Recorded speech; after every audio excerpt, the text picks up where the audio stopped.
एक गांव में रेखा अपने माँ के साथ रहती थी। रेखा बड़ी भोली मगर मेहनती थी। वो ज्यादा पढ़ी लिखी नहीं थी, इसलिए गांव वाले उसे काम भी नहीं देते थे। इसलिए रेखा जंगल में जाकर सूखी लकड़ियां जमा करके उन्हें गांव वालों को बेचकर थोड़े पैसे कमा लेती थी और उन पैसों से अपना और अपने माँ का पेट भरती थी।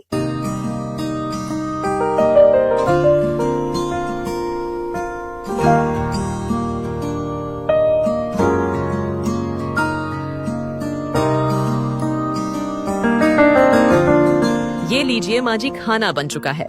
मेथी की सब्जी बनाई है, आपके सेहत के लिए अच्छी रहेगी। शुक्रिया बेटा, तुम रोज जंगल से लकड़ियां लाकर बेचती हो, तभी ये 2 वक्त की रोटी हमें नसीब होती है। काश मैं भी तुम्हारी थोड़ी मदद कर पाती। आखिर अकेली कब तक तुम यूं ही मेहनत करोगी? तुम शादी ही क्यों नहीं करती? माँ, शादी अकेले थोड़ी ना करते हैं, इसके लिए कोई लड़का बभी तो मिलना चाहिए।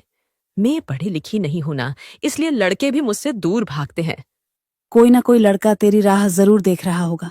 कुछ दिन बीत जाते हैं। शाम का समय होता है। रेखा रोज की तरह सिर पर सूखी लकड़ियां जंगल से ला रही थी।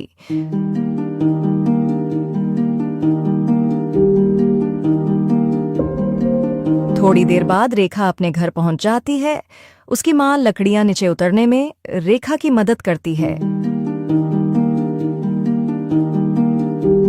माँ जी, आज तो जंगल से बहुत सारी सूखी लकड़ी मिली है, लेकिन मैं बहुत थक गई हूँ। मैं इन्हें कल गांव जाकर बेचूंगी।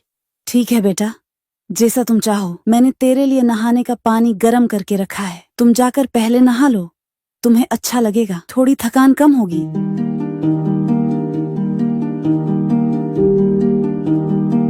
रेखा कमा सके। दीदी, आपको नहीं पता, इन्हें जंगल से लाने में बहुत मेहनत लगती है, और आप इनके सिर्फ 200 रुपये ही दे रही हो। कम से कम 300 रुपये तो दो। नहीं नहीं, 200 रुपये ही ठीक है। मैं 300 रुपये नहीं दूंगी। और वैसे भी हम लोग तो खाना तो गैस पर ही पकाते हैं। ये लकड़ियां तो मैं इसलिए ले रही हूँ क्योंकि चूल्हे पर नहाने का पानी गर्म कर सकूं, ताकि गैस की बचत हो। रेखा सारी लकड़ियां 200 रुपये में बेचकर वापस अपने घर चली जाती है। एक दोपहर रेखा जंगल गई थी सूखी लकड़ियां लाने ले लिए। बहुत जगह ढूंढा, लेकिन उसे सूखी लकड़ियां कहीं नहीं मिली।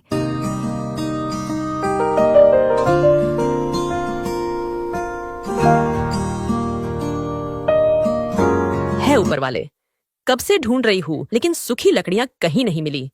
ऊपर से ये गर्मी मेरी तो जान ले रही है। मैं काम करती हूँ, जंगल के थोड़ा और अंदर चली जाती हूँ ताकि कुछ तो हाथ लगे। रेखा जंगल के और अंदर चली जाती है।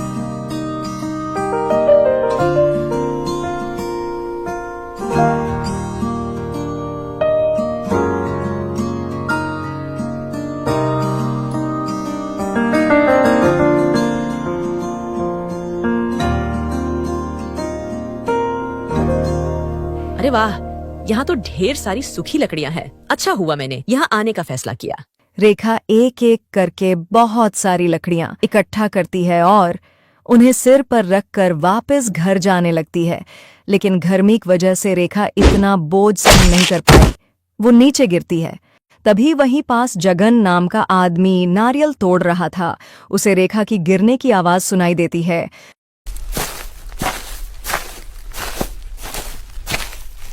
जगन उसके पास जाता है, उसे उठाकर उसे पूछता है, अरे लड़की, तुम इतनी दोपहर में तुम इतनी सारी लकड़ियां सिर पर लेकर जाओगी तो यही होगा ना? अच्छा हुआ मैं पास में ही था, वरना तुम्हारा क्या होता?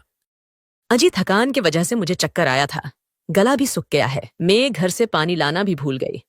क्या आपके पास पानी है? पानी है मतलब नहीं है, मतलब है, लेकिन वो नारियल का मीठा पानी है। तुम यहीं रुको, मैं बस अभी लाया। जगन जल्दी से नारियल को छिलकर लाता है और उसे रेखा को देता है। रेखा जल्दी से वो नारियल पानी पीती है।